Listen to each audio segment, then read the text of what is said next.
Hello, hello, hello. What's going on, everybody? Welcome to our stock trades. How's everybody doing today? What's going on? All right, ladies and gentlemen, today we're using a different mic because we have Michelle. Say hello. Hi, everyone. Can you be a little, say more? What would you want me to say?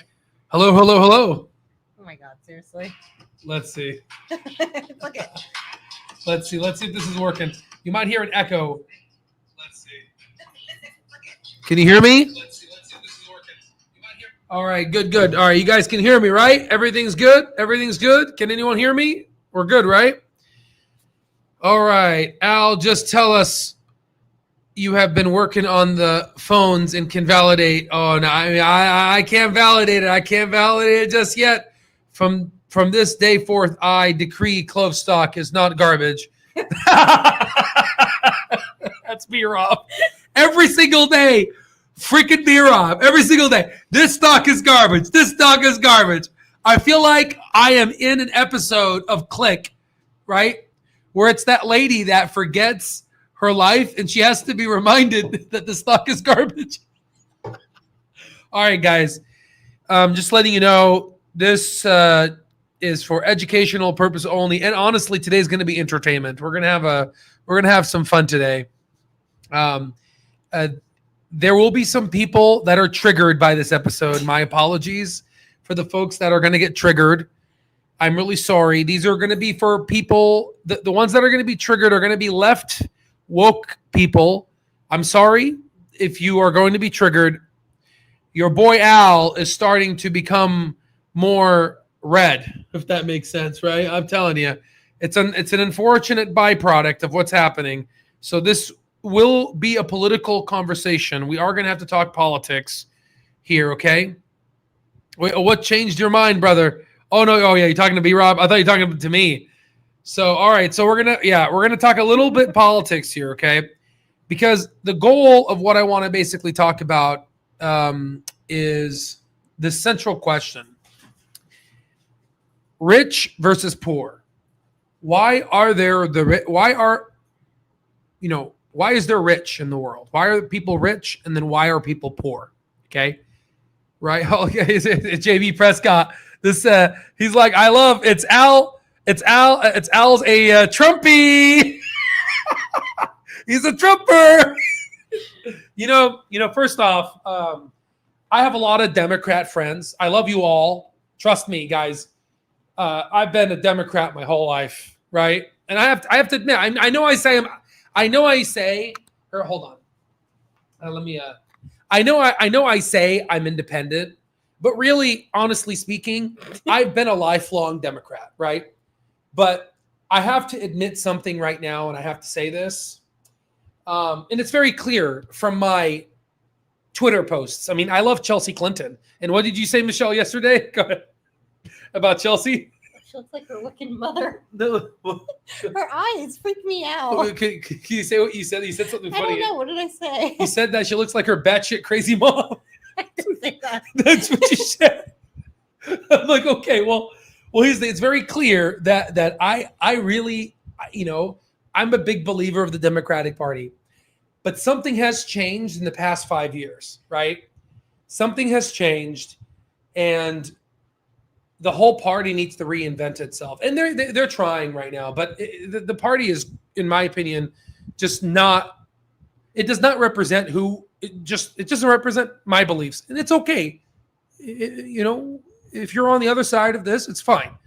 But the question is why? Oh, by the way, you should read the comments, Michelle. They're agreeing with you. I agree with Chelsea comment. Yeah. But I mean, guys, Chelsea's really cute. I mean, damn, guys, she's really beautiful.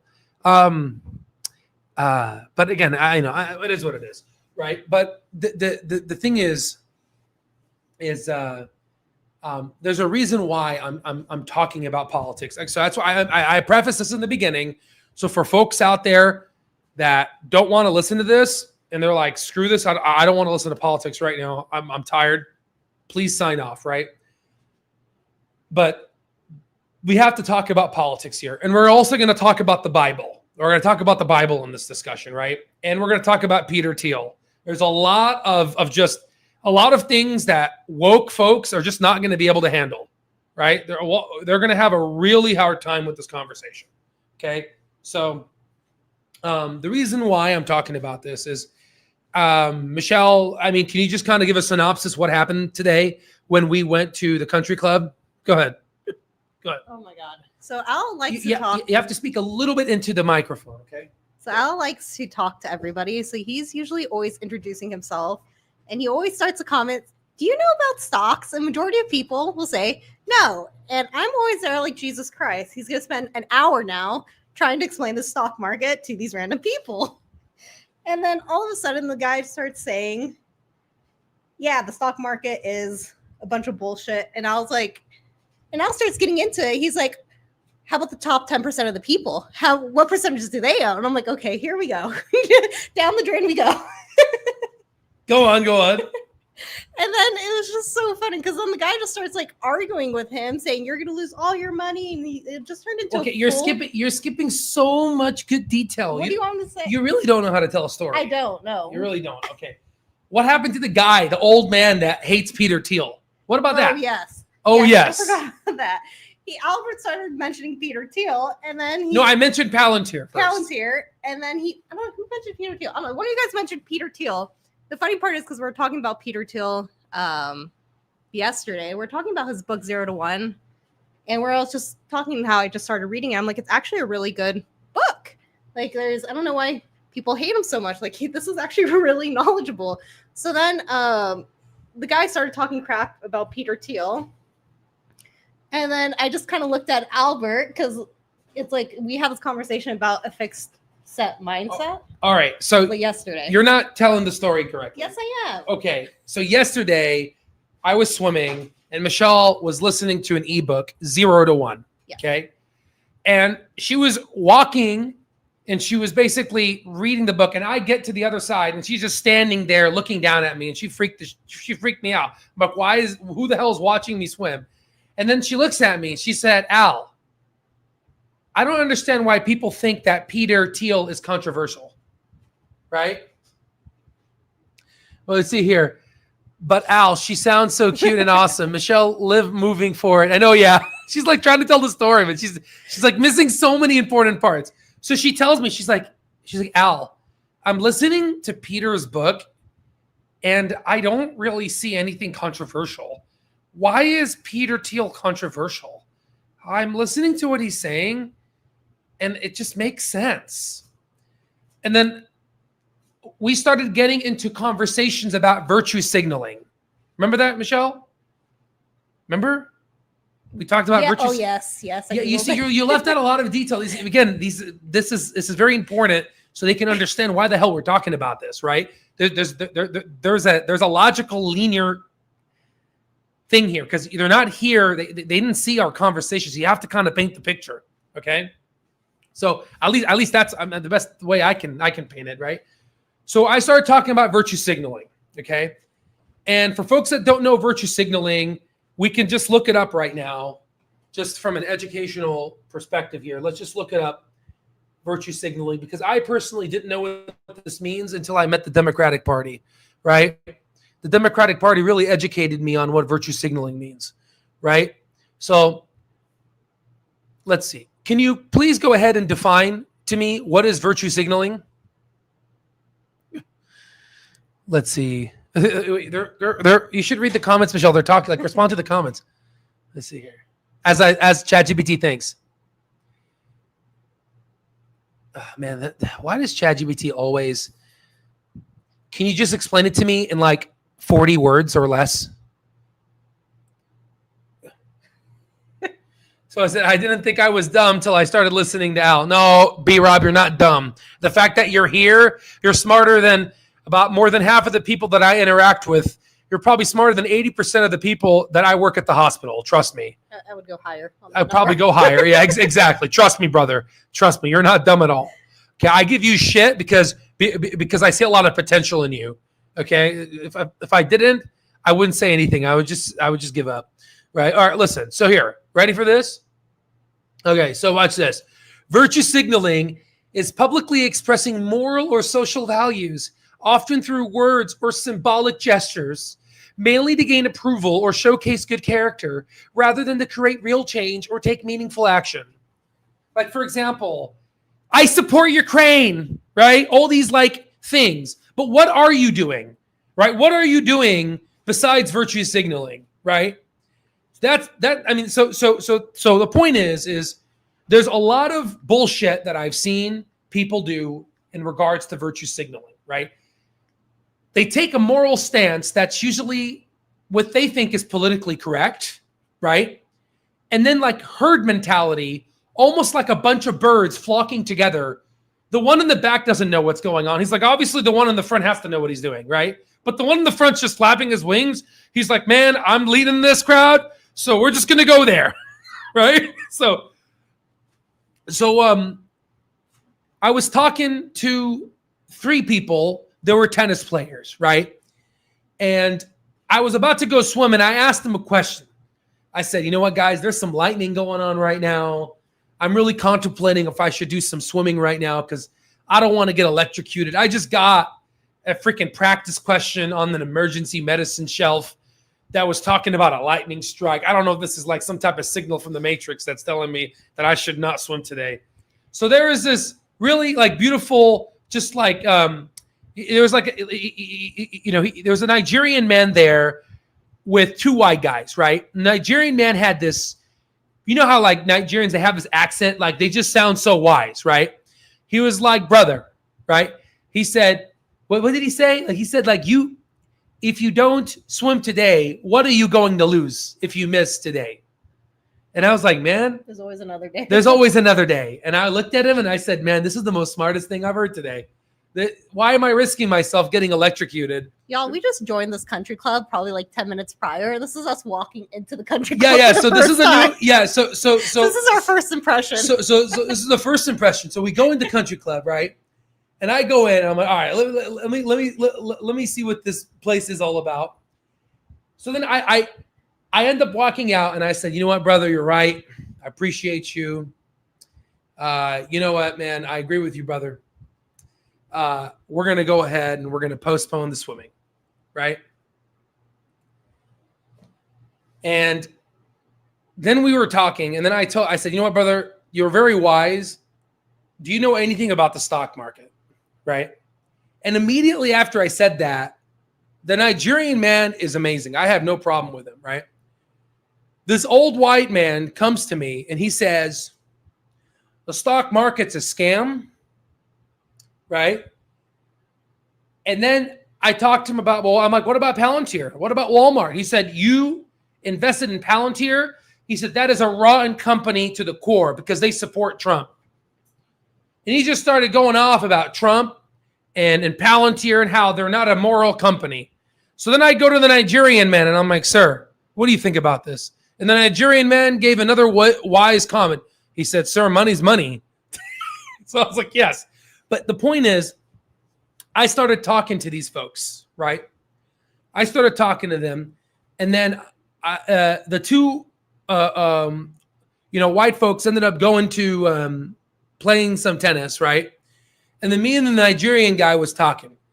And I was trying to break a couple of concepts. He said, to be honest with you, though, I know money's money, but I do also believe the stock market is a scam. So then I asked him a question. I said, how many of these people that are the top 10% of the wealthiest people in America, what percentage of the stock market do they control? And he gave me like a long-winded answer. And I said, if you don't know, tell me you don't know. He said, I don't know. I said, okay, that's fine. I opened it up in Google and I showed him. I said, it is 89 to 93%, the top richest people in America, top 10% of the wealthiest people in America control around 90% of the stock market. So you're telling me that the most wealthiest people in this country, if the stock market was truly a gamble, they would control 90% of it? Come on, man, right? He said, you know what? He said, well, how do we know if these stats are real? I'm like, well, how do you know if that's the case? If you're refuting all this, then how do you know what? So then I gave him a deeper question. I said, okay, what percentage of millionaires are self-made? He said 10%. I said, no, it's 80%. 80% of millionaires in this country are self-made, and I'm one of them, right? And the people that are listening on this YouTube channel, you can be one of them as well. Okay? And then all of a sudden, we were talking about Peter Thiel and everything, and I hear the old man from the tennis court start yelling out to me. He said, let me tell you something, okay? And I said, oh boy, oh boy.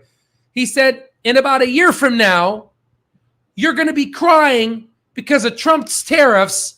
They're going to bankrupt the whole economy, and there's going to be a whole recession, and you're going to be crying. That's what this elderly man told me. And you know what I told him? And I felt like Michelle's like, here, you thought we're going to get shot. Go ahead. What did I say?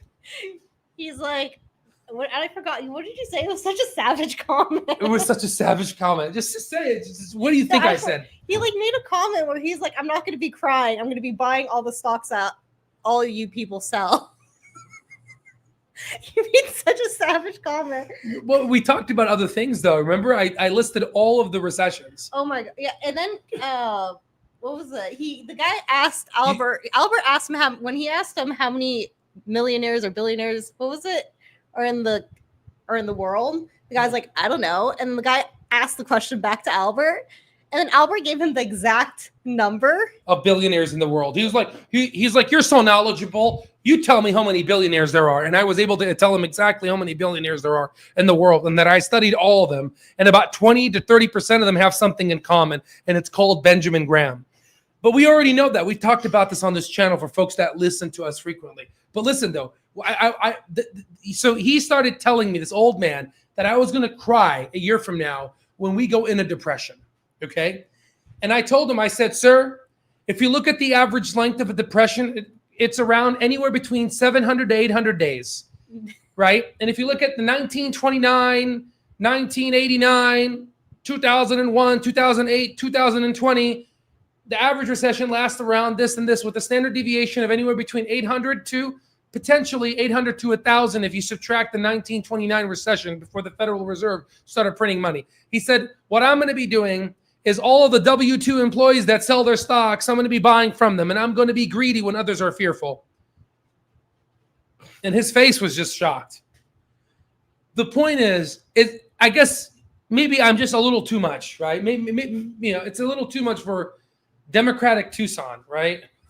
I literally looked at Albert. I'm like, you're going to get a shot by the time we walk out Yeah, of I mean, here. Tucson's very blue. And the problem is, it's blue without a brain. That's the problem. There is no brain. No one can think for themselves. You see, that's the problem, right? You basically go ahead and are Democrat to the heart, which is amazing, right? But you're following in a false prophet. A prophet like Nancy Pelosi, who basically does insider trading and scoops up money under the rug, right? But that's your leader, right? The Democratic Party has no values anymore, in my opinion.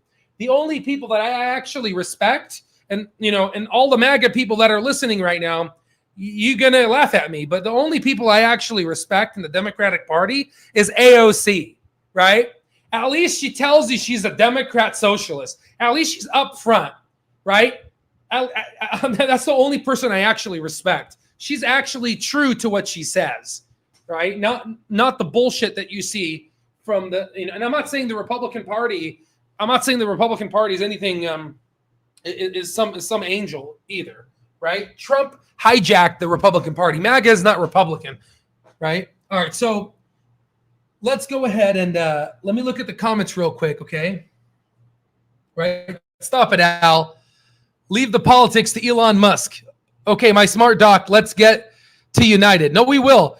But the thing is, my computer's kind of slow, guys. I don't know, man. Maybe it just can't handle this. It just can't handle the talk. I think it's like it's all slow. It's slowing down. All right, let me see here. All right, so let's see here. I'm thinking the depression is planned by the top 10% and all part of us. Oh, I agree.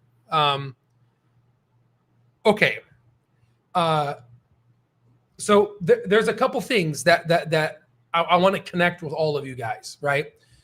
So going back to what I was saying, because we're going to be connecting, all this stuff from Peter Thiel, but I wanted to just put this Holy Bible comment real quick that I'm going to be bringing up. We're going to bring the Bible here, right? We're really going to bring the Bible. And Peter Thiel talked about this. And, you know, maybe Peter Thiel is the devil. I mean, who knows? Maybe he is the devil, right? You know, I don't know. Maybe he is the devil. But I tell you something. I like him. I like him. I like him. What do you think, Michelle? Do you like him? I love him. I love him, right? Maybe, who knows? Maybe I just love the devil more. I mean, I don't know, right? But I will tell you something. He just makes a lot of sense, right?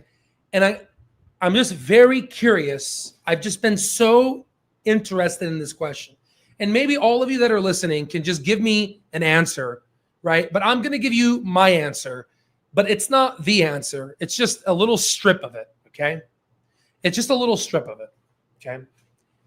I want to understand why I am speaking to this guy who's stubborn as a brick.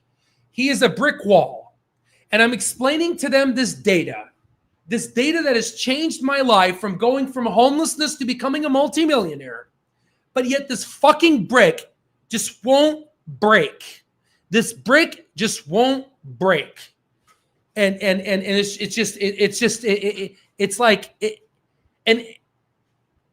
got into the car with Michelle. I looked at her and I said, Michelle, how wealthy are we going to be?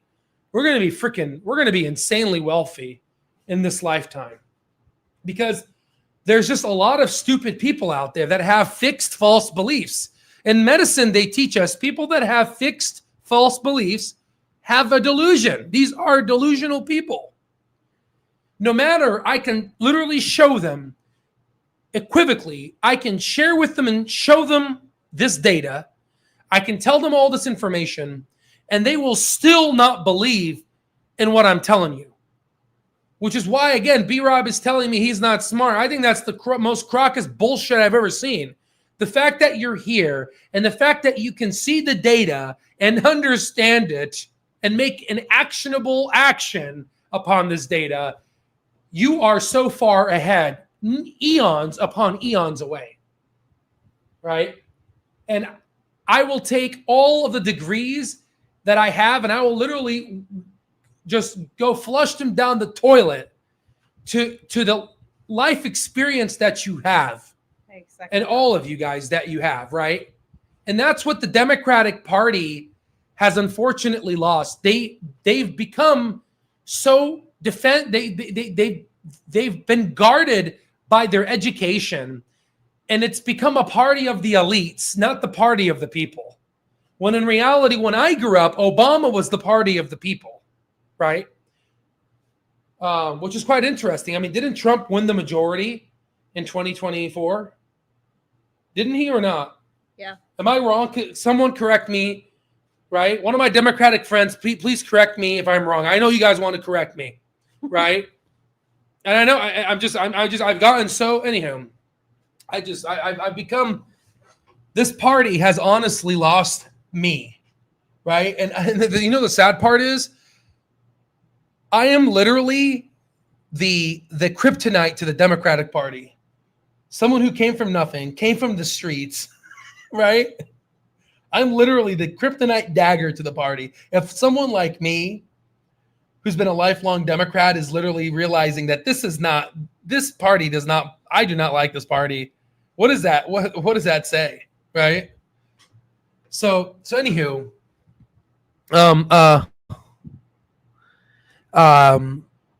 so let's talk, okay? What does the Holy Bible say? And this is not my words, or at least Peter Thiel. I read this from Peter Thiel's book, okay? It's kind of funny. So this is the Holy Bible, okay? And I'm just trying to figure out this question. Why are there the rich and why are there the poor? Now, first, let me give an asterisk here, okay? There's a little money bag here, okay? This is wrong, okay? There are different levels of being rich or poor. There's being rich with family. In my opinion, that is worth more than this. in the context of this discussion, since we're talking about stocks, I'm just going to be focusing on the money part. I'm not going to be focusing on the family part. Okay? Because money in Wall Street will never, ever, ever solve the family part. What will solve the family part is something beyond this, right? But I want to just focus on this here. So this is the one and only Wall Street commandment. We're about to get biblical here, guys. Okay? We're about to get biblical. Okay? It's not Sunday, but we're going to have a Wednesday night mass. Matthew 25:29 states, "For whoever has will be given more, and they will have an abundance. Whoever does not have, even what they have will be taken from them." I'm going to repeat the last part. Whoever does not have, the dumb money retail investors, the W-2 employees, even what they have will be taken from them. I mean, I'm very, when I read this, I was like, holy shit. Like, is this like, when I read this to you, what do you think? What do you think? Right? I mean, let's just go back to ChatGPT for a sec, right? I'm going to go ahead and give you a quote from the Bible, and I just want to talk about smart money versus dumb money retail investors. And I'm just trying to figure out why, there is rich and why there are poor people. Here's the Bible. Go ahead and give me your analysis. Right?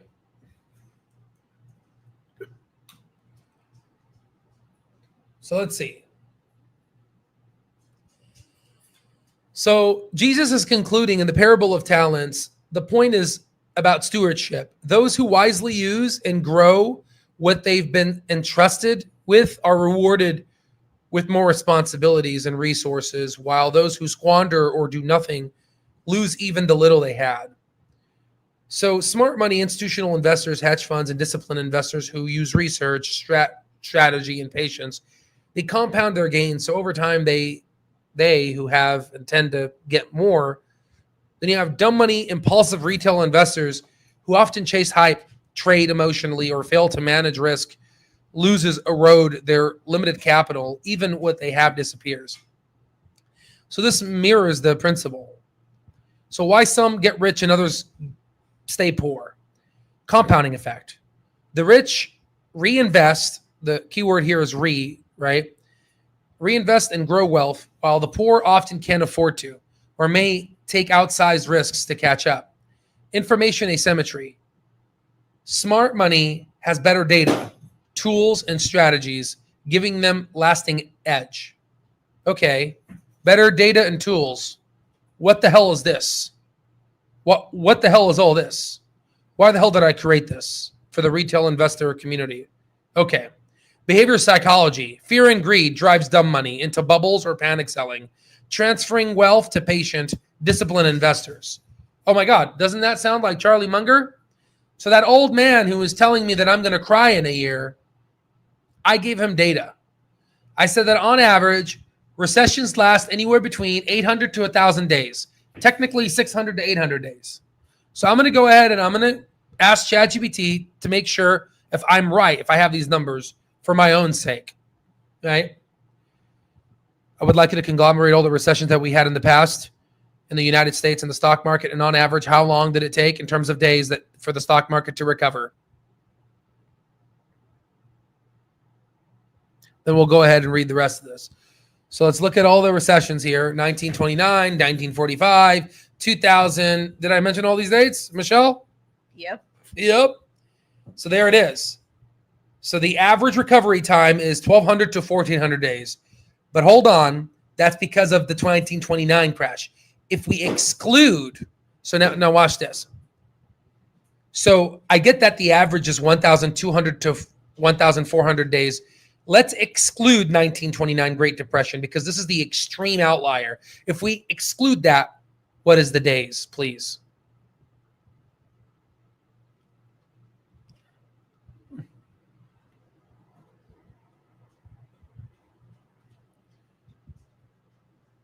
So about 4 years. So around 1,700 days. Let's see here. This took about 2,100 days. This is 700 days, 2,500 days. What's interesting is that now this one took about 2,100 days. So I was a bit off. I was a bit off by 500 days, but on average, the data is still there. I think if you analyze this data, I would say the Federal Reserve now is much more aggressive at stimulating the economy. They stimulated it hard back in 2008, and they just continue. I mean, look what happened to the COVID-19 crash. And now I feel like markets are even more efficient. So once they start stimulating, I mean, stocks will go back to their intrinsic value, right? So let's see here. Let's go back here. Let's say bigger picture. The verse doesn't just describe a spiritual truth. It captures a real world feedback loop. Success often breeds more success. Access to capital networks, struggle can breed more struggle. Debt, lack of sale, or like learned helplessness, right? So the parable of talents serves as a lesson about using the gifts and opportunities God has given us and being held accountable for our actions. Absolutely. Good. I agree.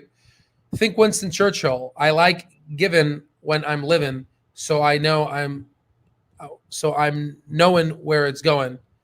You're gonna have to break that down for me. My brain hasn't wrapped around it yet, right? Yeah, my brain, yeah.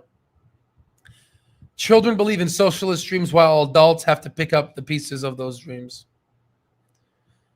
Yeah, exactly. Exactly.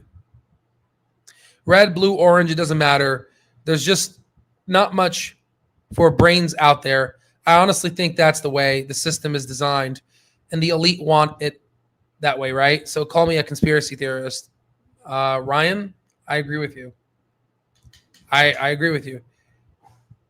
Given gifts of money. I see.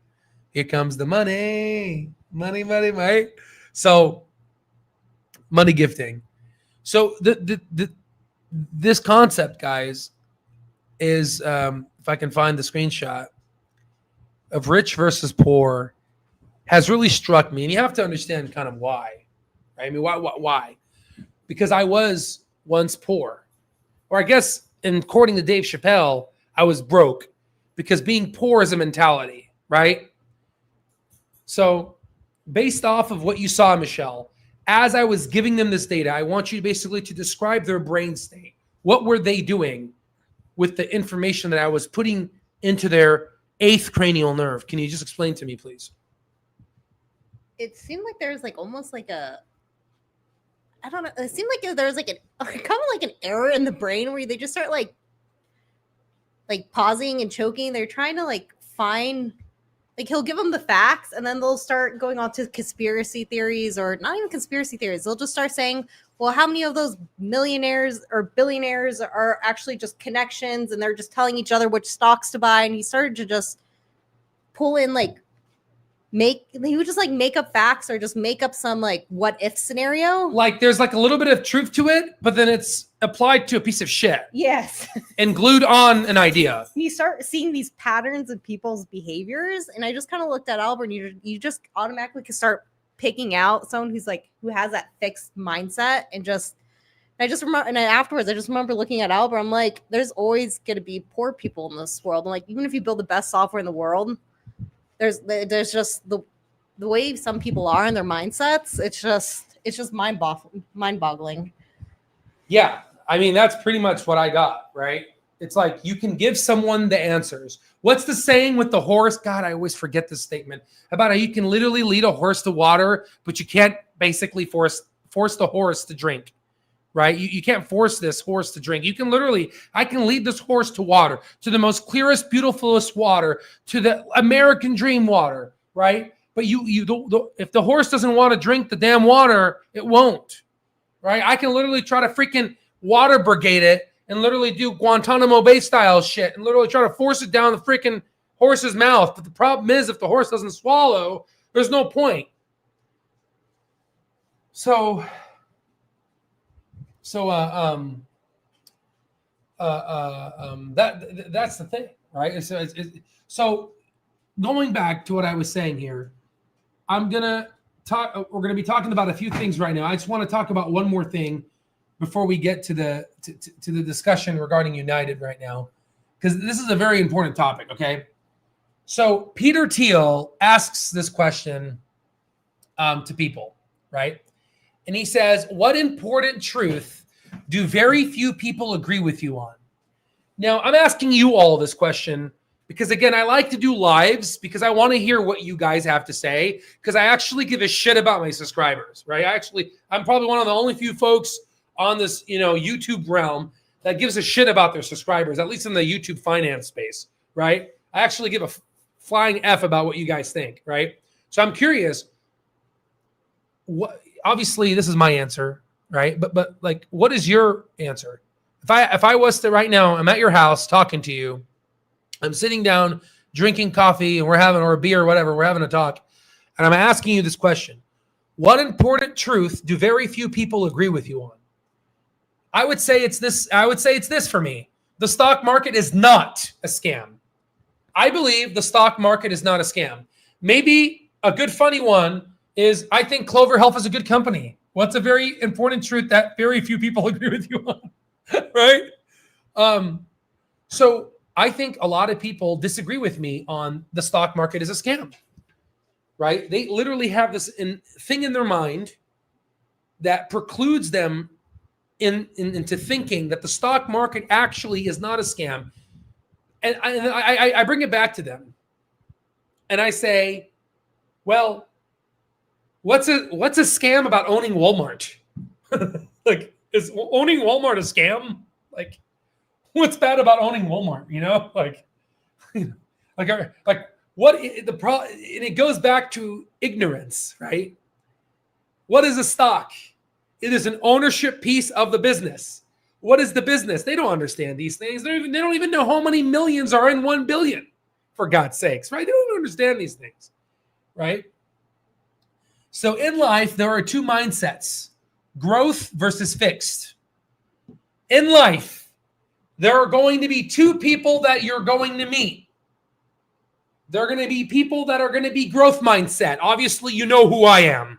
I have a growth mindset, right? When everyone tells me Donald Trump is a bad person, I go look at Donald Trump and I go analyze everything he's done.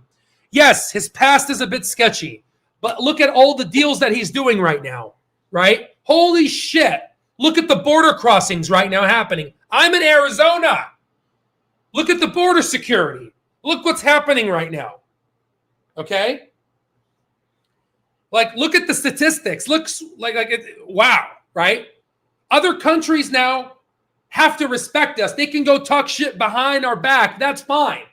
But you better pay us. Okay? Everyone told me don't read Peter Thiel's book. Peter Thiel's a bad person. Right? You guys should seriously read 0 to 1 if you haven't. If you haven't read the book 0 to 1, Peter Thiel, then I have failed you. I have failed you, and I should just literally just shut down my YouTube channel. Okay? All right, now listen. Those who are able to think for themselves will be the ones liberated from the matrix. If you can think for yourself, I just posted this about a couple minutes before I started the live. If you can think for yourself, right? If you can think for yourself, ladies and gentlemen, then you have literally liberated yourself from the matrix. What is that? What is that movie? That Disney? What? From Matrix? Up? No, the one my mentor told me about. Oh, the guy, good guy or guy or whatever. It's on Disney Plus. NPC. Yes. Non-player character. No, yeah. You guys need to watch it, especially if you have kids. It's a really good. Well, no, exactly. That's what it is. You have a world of non-player characters. You have a world of people that are just here to enhance the simulation of player characters. As you can see, guys, I'm playing. I'm having a good time. I'm playing the game, right? But you got to be careful, because if you're at school or universities, you have to act like you're woke. right? Because the Matrix will turn around and they'll try to zap you, right? Yeah. They'll try to eat you alive and zap you, right? But there's something called freedom of speech and there's something called resources. And now I have a lot of zeros behind my name, which has allowed me to be able to hire the best lawyers in the world, right? So I have an antivirus to this thing called the Matrix for now, right? It can still get you, right? But the point is if you learn how to think for yourself, then you'll be liberated from the Matrix, okay? Now, let's go ahead and let's talk about Clover Health, okay? Sorry for the long intro. I wanted to just really ask this question. Because if you go back, everyone was saying Palantir was dog shit, right? But now all of a sudden Palantir is something else. In fact, if Palantir drops down to $70 right now, people will still think it's dog shit. But look at the free cash flow margins, right? It's not dog shit. You have Citron comparing OpenAI to Palantir talking crap, and they don't know what the hell they're talking about, right? So let's think about this. Okay. Let's read this passage from 0 to 1. Okay. But before we read this is from Peter Thiel, right? From the legend, Peter Thiel. Okay. Now let me go ahead and just read the comments here real quick. I only have 3 bags of silver, but I put it all in Clover, and I must let it sit and age and age and age to turn into more money than I could possibly ever earn in my lifetime working for the man. Silver, wasn't it supposed to go up, silver? Remember that guy we spoke to at the mobile homes? Remember? I was going back to where I was from. Yeah. I think it did go up. He was right. He's like, I like to buy silver. Yeah, poor guy. Yeah. Yeah, he's a good guy. I mean, those are the people I fight for. People lack accumulation mentality, which is not necessarily bad, but you have to retrain the brain. Yeah, absolutely. So listen, guys, I know we don't have the most flashiest YouTube channel. Obviously, look at my thumbnails, man. They suck. They have a yellow, they look ugly. I mean, I'm not gonna lie to you. My mom, they look ugly, right? And obviously it's alive. There's no editing skills. I used to do it, but I just don't have the time. But if there's one thing that I can bestow upon all of you guys is how to think for yourself, right? How to actually be able to live a life to where you are the man or the woman. We have amazing women that listen to our channel and that have joined Lifetime Access. We have a lot of sisters, right?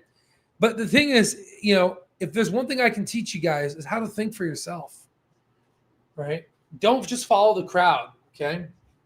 You remember, oh my God, you're not, what did he say? Let me go back to ChatGPT because I can't believe it. Hold on. Didn't Biden say if you don't vote Democrat or something, you're not black? Is that true? Can you fact check me? Because I'm curious, guys, if Biden really said that. Because again, I don't want to be following a false truth here. What did Biden actually say? So on May 22, during an interview, President Biden was asked by hosting Charlemagne the God how black voters should feel about this opponent, Donald Trump.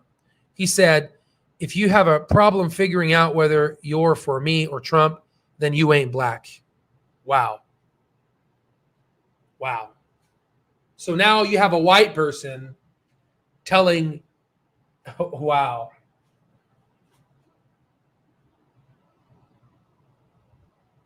So someone, okay.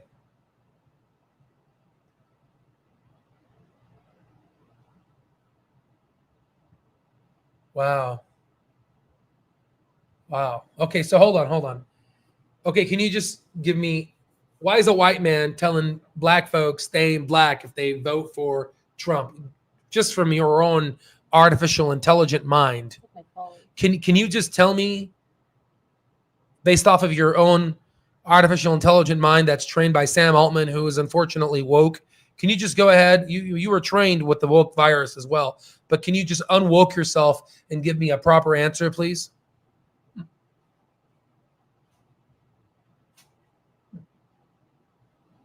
Let's see. I hear you. Let me give you a clear answer, right? No. I don't want this political answer. I want you to go ahead and give me your response in less than 30 words. Be direct. Right? Don't give me this bullshit. Okay? Biden meant to stress his contrast with Trump, but his phrasing was offensive. Applying political loyalty defines black identity, which rightfully drew backlash. Okay, now hold on. So wait a minute. Why is a white man telling black people how to vote, and to tell them that if they vote a certain way that's not in the benefit of the white man, then they are not the skin color that they are choosing? Isn't that wrong? Answer yes or no. Okay? So is this wrong? Yes or no? Answer is yes. Okay, now you're allowed to speak. Give me one liner of why you think it's wrong. Sometimes you have to tell AI and you have to guide it. Because no politician, especially a white one, should define someone's racial identity based on their voting choice. Now I want you to give me an answer, please. Who freed the slaves in the United States? Was it a Democrat or Republican? Give me a one-word answer.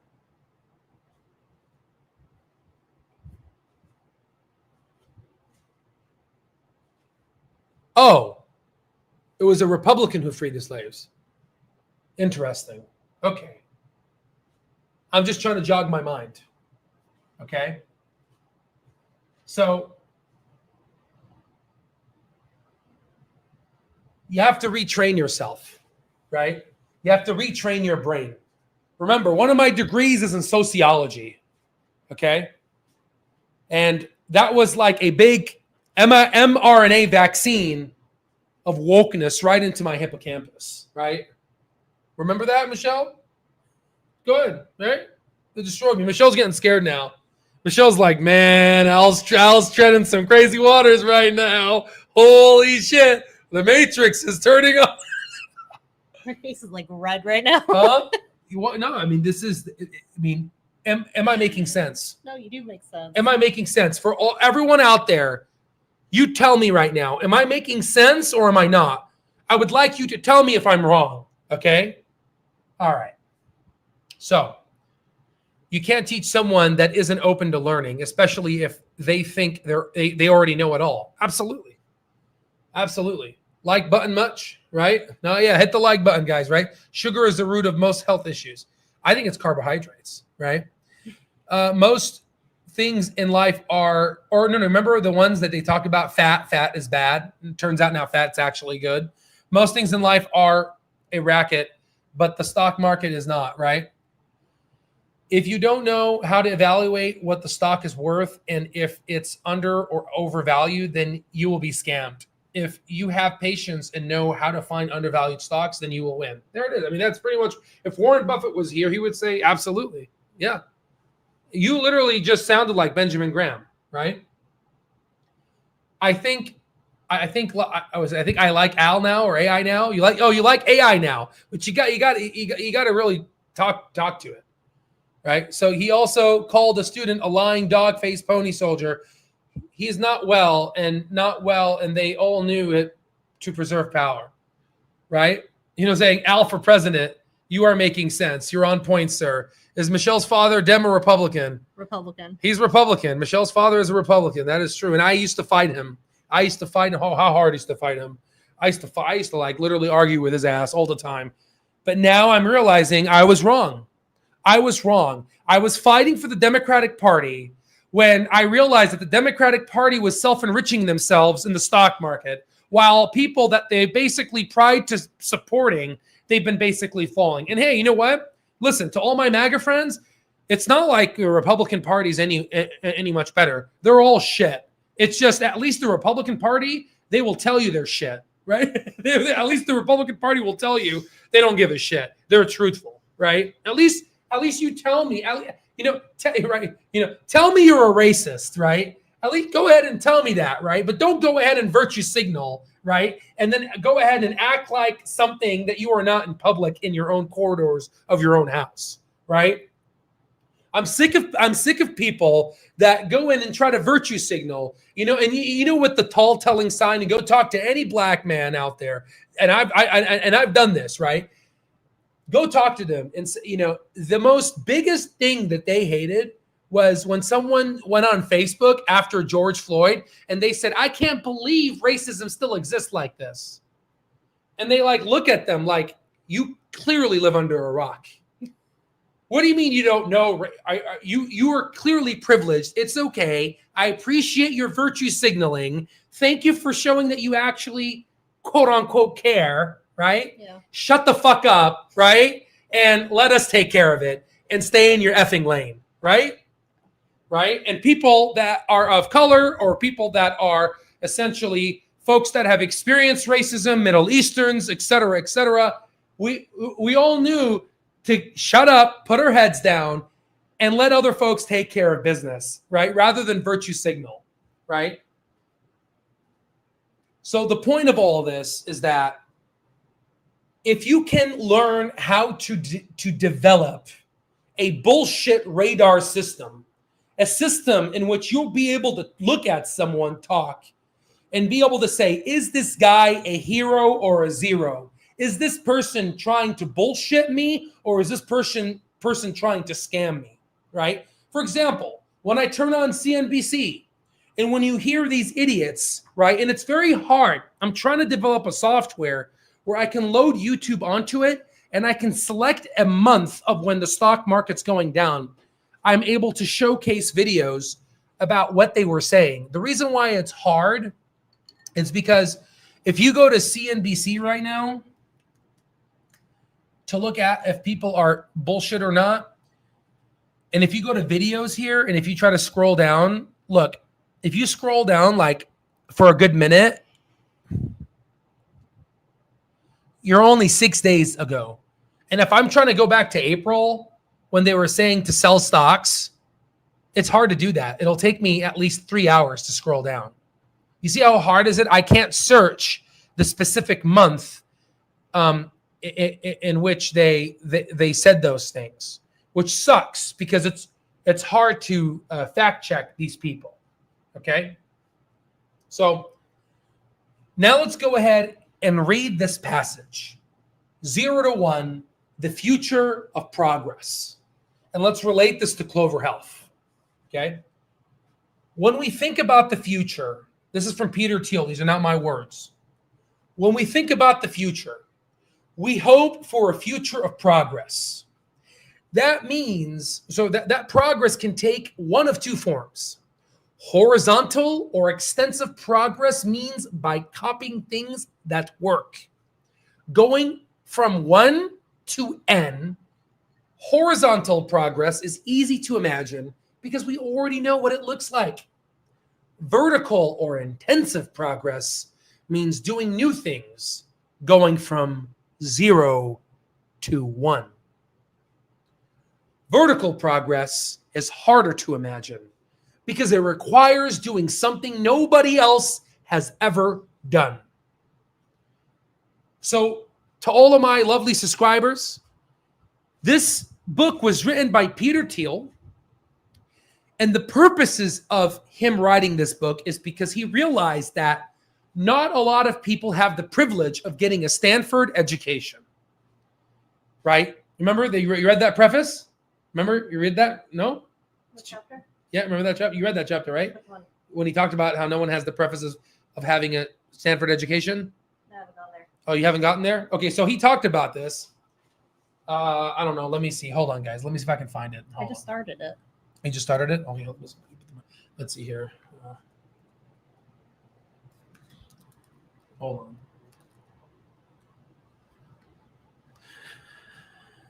Oh, let me see if I can find it. Is that all your highlights? Yeah, hold on. I realized you were taking notes. Late message was student at Stanford Law School in 2012. Ms. Detail. Notes on views. Class computer science 183. Startup became internet. Sensation. You want to go found today. Let's see. Hold on. This book stands for course on startups that I taught at Stanford in 2012. College students can become extremely skilled at a few specialties, but many never learn what to do with those skills in the wider world. My primary goal in teaching classes was to help my students see beyond tracks laid down by academic specialties that are future as theirs. To create, one of those students, late masters, took detailed class notes, which circulated far beyond the campus, and zeroed to when I work with him to revise the notes for a wider audience. There's no reason why the future should happen only at Stanford or in college or in Silicon Valley. Here it is. So Blake Masters ended up basically taking notes of his class where Peter Thiel taught at Stanford. And he said that Blake Masters took detailed class notes, which circulated far beyond the campus. And in 0 to 1, I have worked with him to revise the notes for a wider audience. There's no reason why the future should happen only at Stanford or in college or in Silicon Valley. So again, the whole point of my platform is to be able to bring you, right? How fast does Al read a book? Michelle, go ahead, answer the question. I don't even know. He reads maybe I don't know how many books he reads a month. Let's just talk about a month. I think it's probably 50. It's wild, y'all. He'll listen to it 3 times. We have Audible, so he'll listen to things at 3 or 4 times the speed sometimes, and I don't even know what it's saying. He'll slow down to 2 times the speeds for me, and I still don't understand what it's saying. So I just listen to it as I drive. Yeah. And you know what's funny? From Phoenix to Tucson. Yeah. You know what's funny? Instead of me taking this knowledge and keeping it to myself and making money on it, the person who I looked up to the most, like Barack Obama, who's worth $70 million now, it's a shame, right? He knows exactly about, he talked about the promised land and the audacity of hope. I fed into his bullshit. He let me down, right? He knew exactly what Wall Street's all about. Why doesn't he make a few videos about how to make money on Wall Street? Because he knows exactly. He's seen Nancy Pelosi and Paul Pelosi. So yeah. So the point is, I actually share what I'm learning, and when I share it, I don't just give you a quote. I break it down. Okay. I break it down. I know these are thoughts that you've all had before. It's just maybe hearing it again from someone else might say, you know what? I'm on the right track here. Right? Because I'm going to say things that people are not going to say in universities anymore. Right? Because it's unfortunate, because universities now are a breeding ground of the woke virus. They are no longer an area where you can actually think for yourself. Right? So let's talk more about this vertical progression. So if you take one typewriter and build 100 of them, you have made horizontal progression. So if I have a typewriter and I make basically 100 of them, what I've done is I've just basically done horizontal or extensive progression. I've taken this and I've pretty much just made more of it, right? That's easy, right? Think of like a refrigerator. If I make a refrigerator and I make 100 refrigerators, then what have I done? It's my dog. I don't know if you heard that. That's my dog. She sounds like a freaking cow. She's sleeping. Let me see if I can put the microphone. That's her. I don't know if you heard her. That was the dog. She's like having a nightmare. So that's horizontal progression. It's pretty much basically making the same thing over and over again. Think of China, right? Except DeepSeek. DeepSeek, they did something interesting. They're now doing things that are quite different, which is very scary.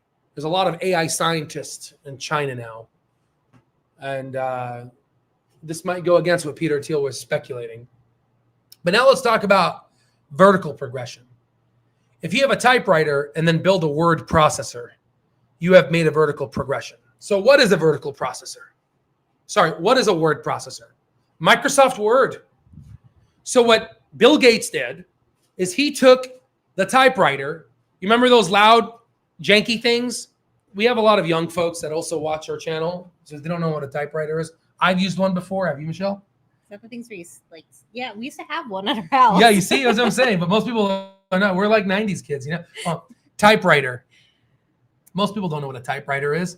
So I feel like an old person now. Jesus. I feel like an old guy now. This is a typewriter. Honestly, they don't look that good. This is like a newer version. Albert was I guess, working with some kid, and some kid was like, "You're born in the 90s?"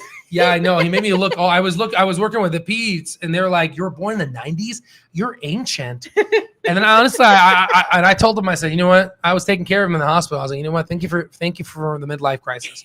He's like, "What's that?" I'm like, "You'll understand later, right? When you meet an asshole like yourself, right?" He's like, "You're not from the 2000s?"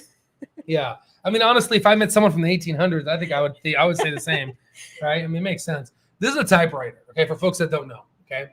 So what Bill Gates did, okay? Bill Gates went ahead and he took the typewriter and he said, "You know what? I'm going to make a word processor, Microsoft Word, to where, it's what we use. I don't have to explain, right?" So let's talk about Clover, right? So what do you think Clover is doing right now? What is Clover doing? Is Clover copying things that work? Are they creating a electronic healthcare record system that is essentially copying fax machines and what Humana and all of them are doing? Or are they creating something truly different, something that does not exist? I mean, what did Andrew Toy said yesterday at the NASDAQ? He said that we are creating things that do not and have not exists. And that is rare. That is hard to do. Like, for example, go to our stock terminal, right? We were doing horizontal progression through the power of democratization. But now we're infusing it with AI, and now we're starting to do vertical progression, right? Now we're starting to build things off of our stock terminal that does not exist in nature, right? Like our AI analysis, okay? So it's okay to go ahead and do horizontal progression in the beginning, but you also need to do vertical progression, which is what we're doing now. We're exponentially moving forward because now we're building a simulation that does not exist in reality. This simulation that I have created here does not exist in reality. Nobody has created something like this. There is no simulator that does this, right? It's okay to have horizontal progression. Like, for example, teaching people about revenue is. What is free cash flow? What is net income? But once you understand the basics, you could start building things like this, that show you in real time how free cash flow in an improving company shows how intrinsic value ends up going up, what ends up happening to the stock price, right? So this is kind of like what I think this vertical progression is. So what is it for Clover? Well, Clover has over 100 machine learning patents on their technology, right? And ultimately now we are starting to see other folks have some subdomain connections. Like we already got Duke Connected Care, right? Duke is a prestigious institution. We got a bunch of clinics around the country, Iowa Clinic, large folks. We also now have Humana's subdomain, still unconfirmed by Clover, all speculation, but it's kind of weird to see a Humana subdomain there. But now, there it is. Word you can edit without wasting paper, right? So now let's go ahead and talk about what the hell's this. So today, Rapala Invests talked about how there is now a UNH domain for Counterpart. And we were going back and forth. All of these comments were going back and forth. Is this United? Is it not? Is it United? Is it not? And this was the argument that started it all. UNH, United Healthcare. This is the ticker symbol. But usually the domain for United is UHC, United Health Care. So I don't know what this is. We were thinking, could it be a university hospital in New Jersey? Could it be University of New Hampshire? Not really. Could it just be a research center there? Again, I don't know. Because usually I did a subdomain on United and we got UHC, not UNH. Beautiful part is we also got Molina. And Molina's Molina, right? So the point is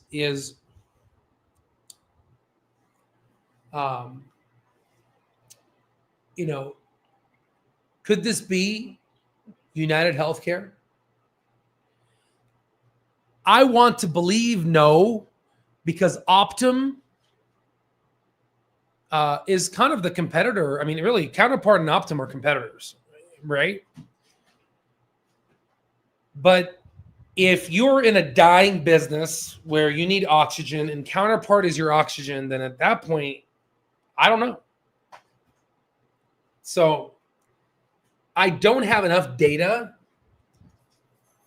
to basically be confident and to say, yes, this is United Healthcare.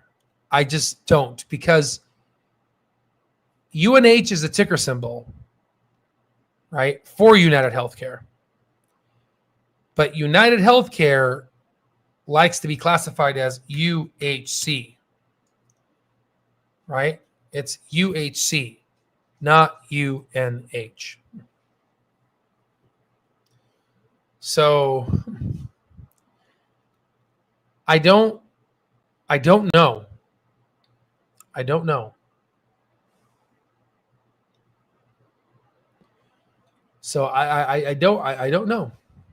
That's the answer. So we'll see.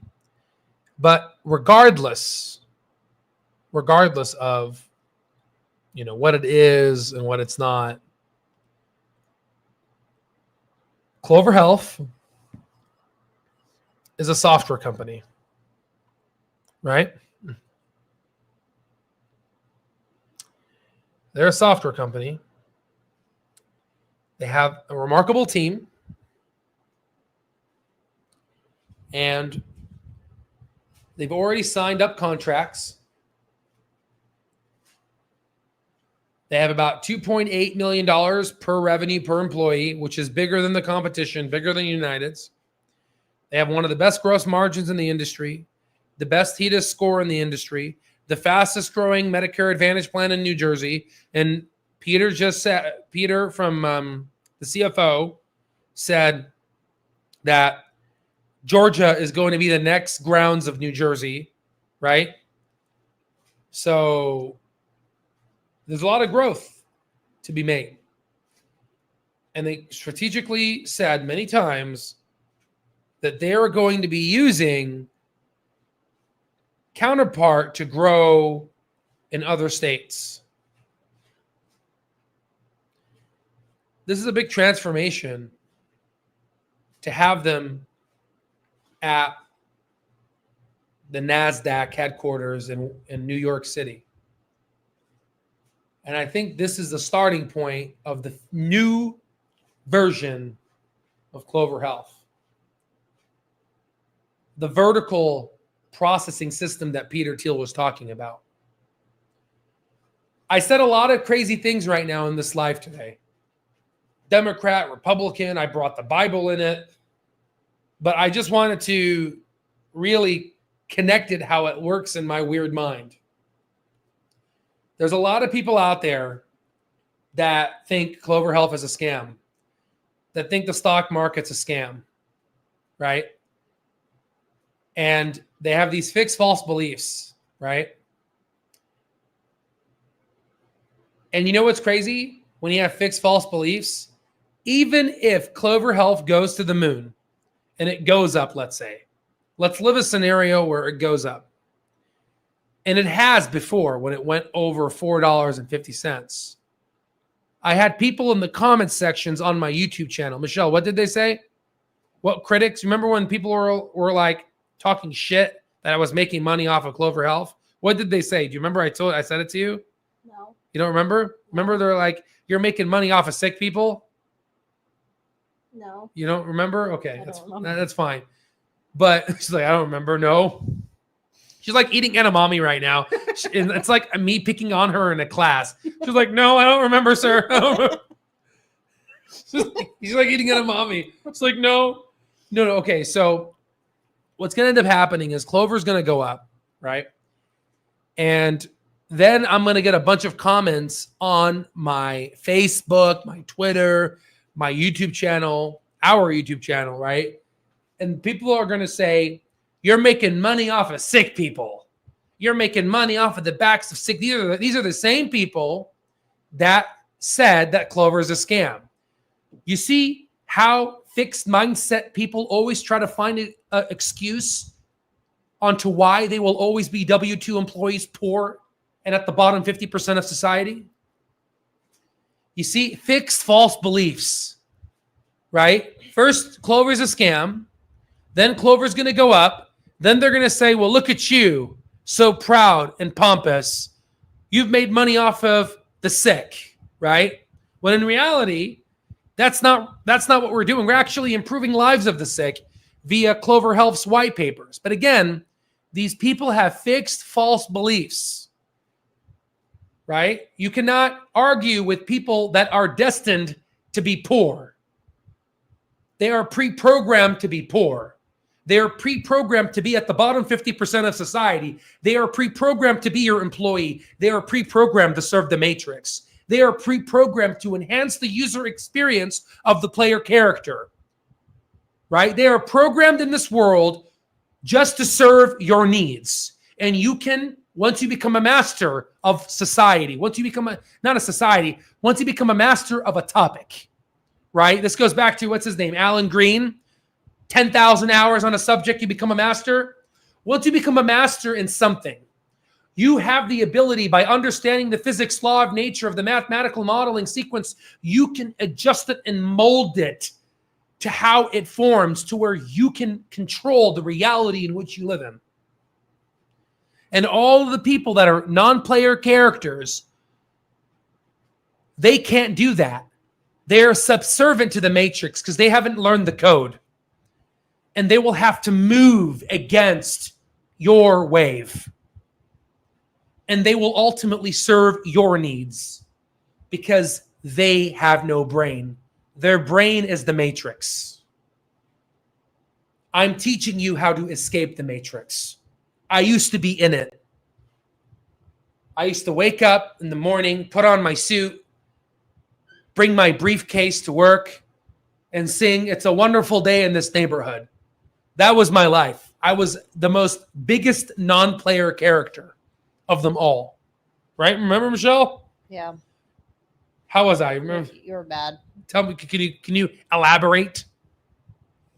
I don't know how. You're just you're bad. I don't know. You're just stuck in you're a very smart kid. You're a genius, but they were just putting you in, you're just trained to be in the system, versus now I feel like you broke out of it. And now you're using your brain to like build the software and educate people. But before, you're just doing these stupid sorry, should I say stupid publications? But you're just doing these publications. Yeah. And you're just following this line that just literally just leads to nowhere. Yeah, literally. I was moving rocks, right? Yes, you're moving rocks. I was moving rocks from one area of the yard to the other, as what Dr. Michael Burry stated in his graduation speech in the California University, where he graduated in economics. Like I said, guys, if there's one thing I'm going to bestow upon you in this channel, is I'm going to show you how to shatter the matrix. Okay, I want to show you how to break out of this bullshit. Okay, and the people that are going to talk shit, let them. That's the only thing they can do. The only thing that we give them, the wealthy, is to protest. That's all they have. Let them protest. Let them act like they have a voice, right? But ultimately, they're non-player characters. They're harmless, right? Let them stay in their corner. Let them stay at the bottom 50%.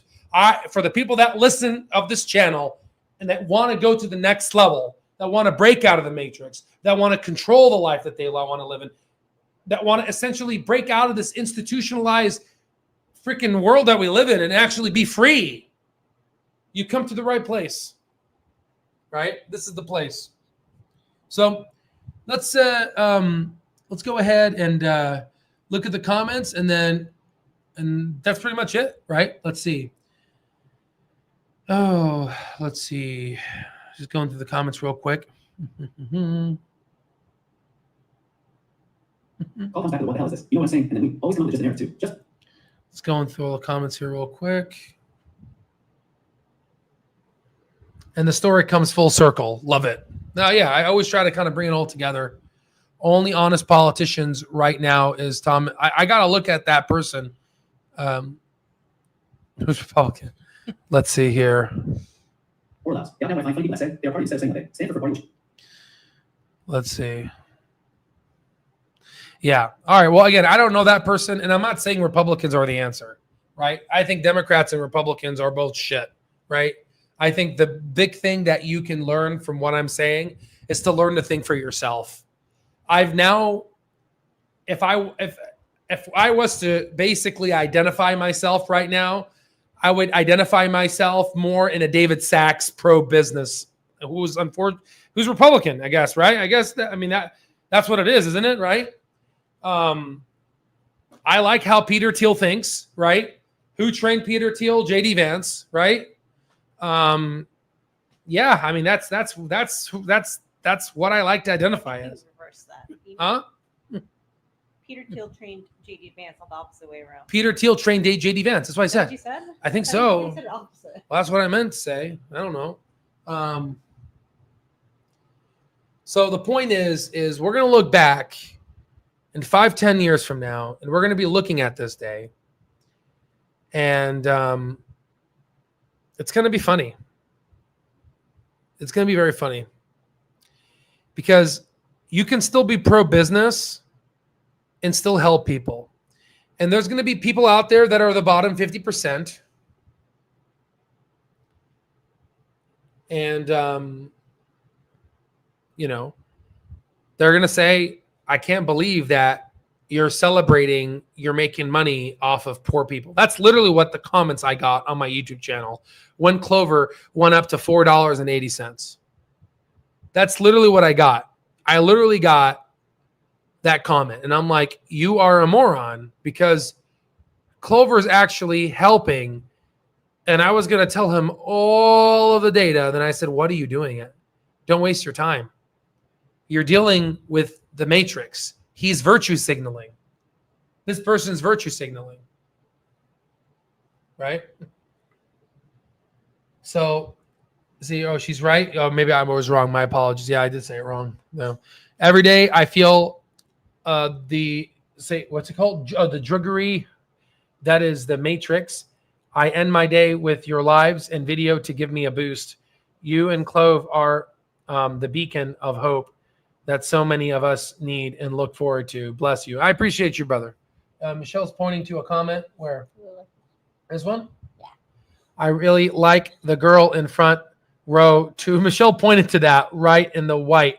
Oh my goodness. Which one? This one? Wait, hold on. Let me see.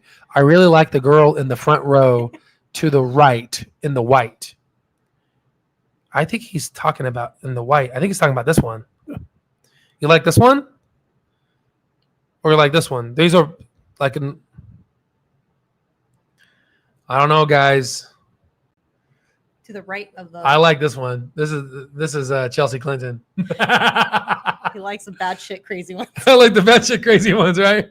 I like the ones that can kill me, right? You better sleep with one eye open tonight, babe. No, I mean, is this, you like her? Is that the one? Yeah. But you know who I like? You know who I like, in all honesty? I like him. Right? I like him a lot. A guy who experienced the healthcare system, who experienced an autosomal dominant disease, I believe, Marfan syndrome, a gene defect in fibrillin 1. A guy who's open about his health experience and decided to do something about it. The only computer scientist CEO to actually go in and say, you know what, I'm going to go ahead and challenge the healthcare system. There's a 100% chance I'm going to fail, but that maybe, just maybe, in some slit knot reality, I might actually succeed. And here they are. That's who I like. I like him, right? And of course, I like Vivek too, right? And this kind of looks like my old sociology professor, Terrence Hill. Kind of looks just like him, you know? I mean, I swear to God, you want to see if we can Google him? He's in Texas. Last time I checked, he was in Austin Terrence Hill, teaching. sociology. I don't know. Let's see. You think he has his picture? Let's see if it has his picture. No, Doesn't he look like him from far away? it does. He looks like that. This guy taught me all about sociology, right? About helping the poor. And I just got pissed. You know, I was like, I'm trying to help the homeless and everything. And I was like, I'm not doing anything. You got people like Nancy Pelosi and Marjorie Taylor making all this money. And I'm like, what am I going to do? I'm like, well, you know what? I'm going to go ahead and build this friggin' stock terminal. But this guy looked kind of like what was I going to say? Kind of looks like him. No, where's the picture?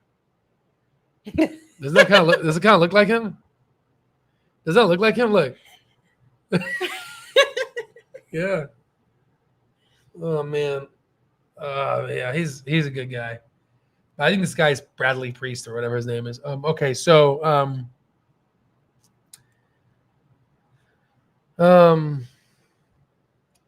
wow, you have done great service for tons of people. He needs to learn from Alex Karp and grow some.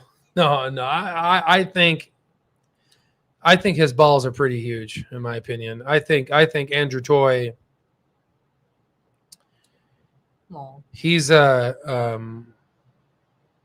you just say because I told another man he has a bigger ball.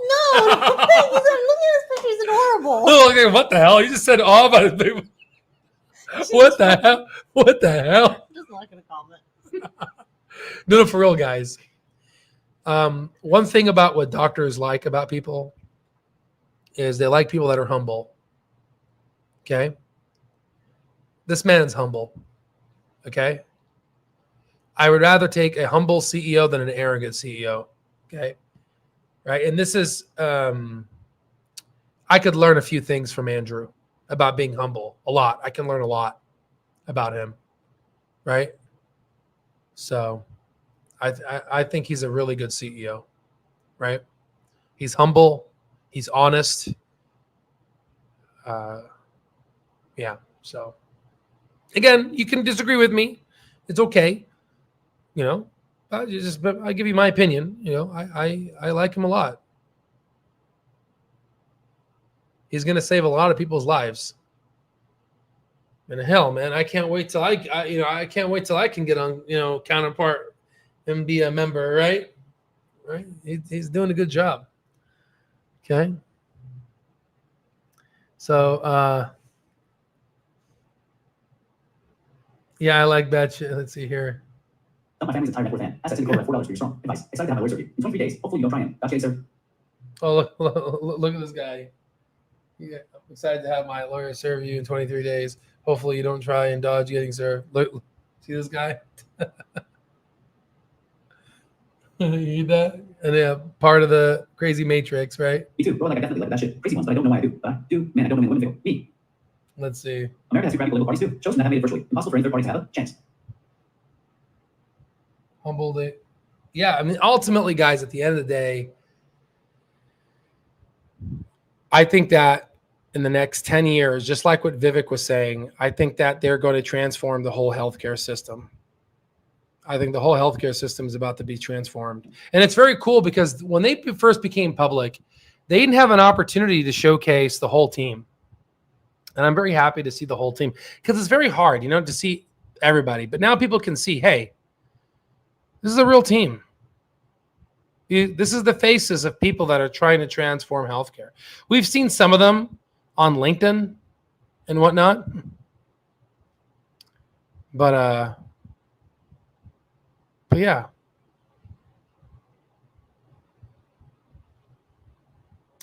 So there it is. So anywho, guys. Yeah, I know. There's this guy here. What is it called? This guy here. He said, dump my family's entire net worth and assets into CLOV. So first off, we always say we are an educational platform, right? And then you stated that dumped my entire. So who dumped them? You did, right? You went ahead and dumped them, right? And then you pick some arbitrary in 23 days. Why not? Why not in 5 days? Right? Why not 22? Right? Oh man, people will be people, right? Sea salt, sea cream. Right. So that's hilarious, right? Let's see I mean, here. his name is Sea Salt Sea Ice salt, Cream. sea He's a salt beast. ice cream. Right? Yeah, that's great. America has. Let's see here. Right, this guy literally. Right? Yeah, you know, sea salt. Why would you dump your family's net worth into a stock? I mean, seriously. I mean, at the end of the day, you know, I would love to go to court, and I would love to live stream it. Right? I would live stream the court, and I would say, Your Honor, we are an educational platform. This person took his whole family's net worth. I think his family should sue him. Right? He could join, where is it? Ali or Ollie? Yeah, I know. Let's get in line, right? Jesus. Oh, man. Jesus. Right? But anywho, at the end of the day, everything we say is for educational purpose only, not financial advice. And if you are an idiot to do that, then you're an idiot. I mean, you're just point blank idiot, right? And you're just part of that NPC culture, honestly, right? Again, that's what it's all about, honestly. You're gonna get people that are Emotional. Yeah, pretty much. I mean, that's what it is, honestly, right? But in any case, I still can't get over that. I really think he looks like Terrence Hill. Yeah, but yeah, this was a very good photo.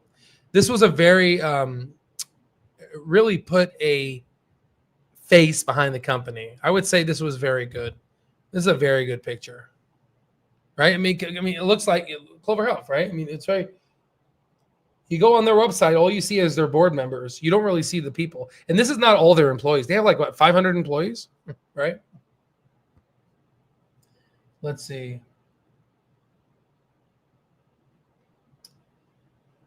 Yeah. So. But yeah, so that's it, guys. This is pretty much it. That's all I have to say. I think it was a good conversation. The sad part is when I was younger, I always thought that you could actually change and help people make money in terms of just being able to understand real estate, understand how money works, right? I really thought that you could do that, right? And you know, when you're young, you have these dreams, right? And this is something that's wrong, in my opinion, with the Democratic Party. You know, there was a good saying. I don't know who did this. I don't know who said this. Maybe we can ask ChatGPT. But someone said you need to be Democrat in your heart, but a Republican in your mind. Remember that? I thought you came up with that. No, I did not come up with that. That's someone else. Be a Democrat at your heart and be a Republican with your mind. Right? You thought I came up with that? No. And I don't know, guys. I just feel like with the Democratic Party, they always sell them. They sell them this lie, right? Let's tax the rich, and the rich will pay for all of your needs, and you will live happily ever after. The problem is, if you're rich, what's going to end up happening is other countries that is not the USA will essentially start to make tax laws that are more incentivized for those businesses. I mean, look at California. In-N-Out's leaving California, right? Palantir has left California. Tesla has left California, their headquarters, right? And the point is what ends up happening? I mean, look what happened to Chicago, the post-industrialization era, right? What happened to Chicago, right? All the businesses left. Crime got worse because then these folks don't have a job, right? You remember when we went, Michelle, to Twin City, Minneapolis, where George Floyd died? Remember we went there? Yeah. We went there. We were right there. And instead of going to the media that virtue signals, we went to the neighbors. In fact, I'm still friends with the people that we spoke to. They gave us a tour. The neighbors, the people that live in the community. And remember, what did they tell us? Do you remember what they told us? It's something that you can't forget. Do you remember? You have a hard time remembering to pull it. The parts that were shocking to you, I guess. Yeah, I remember a lot of it. They said that a lot of the people that came in that ruined their part of the town aren't from there, and they said that a lot of their neighbors are being stabbed and killed now. What else? There's like a bunch of stuff they said. That's really so they said that because there's been a lot of crime, cops were having a hard time getting inside the area. Yep. So a lot of people were getting hurt, and they would have to walk near the block to get access for help because it became like an autonomy zone. It was restored now, but during what had happened, they talked about how because there was looting, all the ATM machines were gone, and all the businesses and banks that supplied money to the ATM machines, they pulled that money out. So then now elderly people can't cash their money anymore. They can't, the banks were closed. They can't, and the ATMs were closed. So they don't have cars, so they don't have money anymore. And all the local businesses and restaurants left near the area. So what happened was it severely disrupted the whole community. They were talking good about Cups Food too. They said that Cups Food actually supported the community. So what I learned on the media was that the Cups Food little business, the media and people around the country hated them, but the people that lived there loved it because he's always helped the people there. He always helped them out. They couldn't afford something. He always helped them out. So again, the whole point is you're always going to get multiple sides to a story, and it's very hard to actually get to the truth. But you always have to remember one thing: whenever you hear something online, including what I'm telling you now, you always need to verify it, right? The concept of being a Democrat at your heart and being a Republican in your mind, that's great. That's wonderful, right? But what's happening right now and what they're going out there and teaching these kids about taxing the rich, doing all of these things, it's a false promise. It is a false reality. Rather than teach them a false premise to where they grow up to hate capitalism, right? Why not teach them about capitalism? Why not teach them about financial literacy, right? Teach them about what is the stock market. And yes, you are going to have idiots out there, like, for example, this guy who's saying that he invested his whole family's net worth. He himself, I did not hijack his brain. He himself took his family's money with his bare hands, controlled by his own primary motor cortex and Brodmann's area 4, supplemented by Brodmann's area 6, went ahead and through the decussation of the pyramids, through his lateral cortical spinal tracts, into his motor fibers, into his hands, went ahead, right, and took his family's money and invested that in all in one company. And then he blames someone else for his failures, even though that we've said we're an educational platform, right? And everything we talk about is all for educational purposes only. You will always, even if you try to help and teach, you will always have idiots out there, right? That are going to try to pass the buck onto you and pass their failures onto you. But it's okay, because I truly believe that teaching about financial literacy is important. Rather than teaching a pipeline dream, an ideology of the Democratic Party, rather than, and I would say, look at the people at the top. Who are the people at the top of the Democratic Party? Obama, what is his net worth now? What is Nancy Pelosi's net worth? Over $200 million.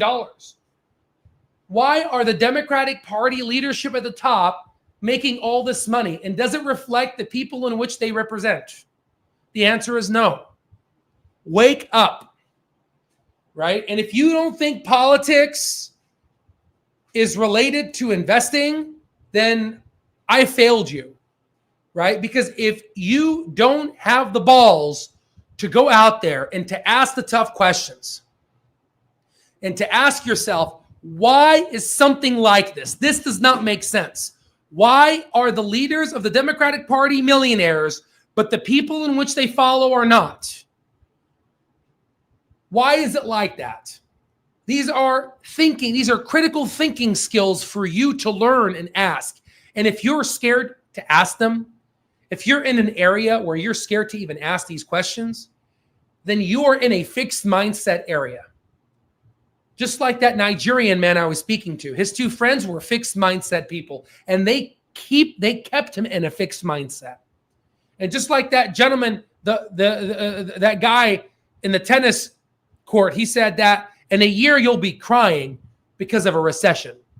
He is literally praying for me to cry and lose my money, right? But then Peter Thiel's the bad one, right? But then Peter Thiel is the bad guy, right? Some guy wishing ailment upon someone, but yet Peter Thiel's the bad guy. Again, virtue signaling.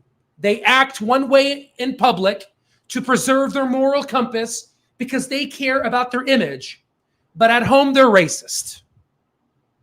That is the reality of what I've seen. And if you learn how to think for yourself, and if you learn how to be able to take life by the balls and be your own person, then nothing will stand in your way. Nothing. This is Al Stock Trades. Thank you for watching. We are an educational software platform that likes to use the stock market as an example, as a textbook, rather than use a financial outdated textbook by looking at the unknown and seeing if we can apply Benjamin Graham's philosophy into what is now this new company called Clover Health that was established in 2014, and other companies like we talked about, MP Materials, Palantir, SoFi, Broadcom, Marvell, all these companies, right? NVIDIA. Let's apply what Benjamin Graham has said in the past to what is now, and let's see what sticks. And now let's apply what Peter Thiel says about how we can go from 0 to 1. Because unfortunately, right now what I'm seeing, universities want you to go from 1 to N. Universities want to basically propagate and copy you like the other classes that graduated 20 years before you. Yeah. I'm trying to vertically take you to the next level. I'm trying to take you from 0 to 1. God bless you all, and I'll see you on the next one.